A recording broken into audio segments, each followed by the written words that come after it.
अस्सलाम वालेकुम नाज़रीन, सिंध ऑनलाइन टीवी में भलीकार आवां हैं मोहम्मद पहर शामिल करूं था हिन वक्त खबरूं।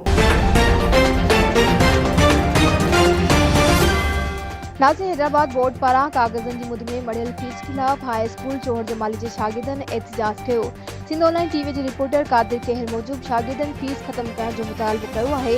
तालीमी बोर्ड हैदराबाद पारां कागज़नि जी मद में शागिर्दनि मथां मड़ियल 1970 फीस खिलाफ़ हाई स्कूल चोहर जमाली जे 9 ऐं 10 क्लास जे शागिर्दनि बोर्ड जे अहिड़े फ़ैसिले खिलाफ़ 10 क्लास जे शागिर्दनि अब्दुल मुतलिब जमाली, नूर अहमद लगारी, शाहिद मसूद, मेराज मेमण, क्लास 9 जे शागिर्दनि ऐं ॿियनि पारां सख़्तु एहतजाज कयो वियो।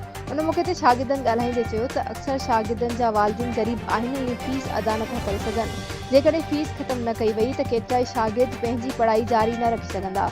हुननि वज़ीर आज़म इमरान खान, वज़ीर आला सिंध सैयद मुराद अली शाह ऐं ॿियनि आला अमलदारनि खां मुतालबो कयो आहे त बोर्ड जे अहिड़े फ़ैसिले जो नोटिस वठी ग़रीब शागिर्दनि खे रिलीफ ॾिनो वञे त जीअं उहे पंहिंजी पढ़ाई जारी रखी सघनि। एहतजाज में शागिर्दनि बोर्ड जे फ़ैसिले खिलाफ़ सख़्तु नारेबाज़ी पिणु कई। वधीक ख़बरुनि या अपडेट्स जे लाइ ॾिसंदा रहो सिंध ऑनलाइन टीवी।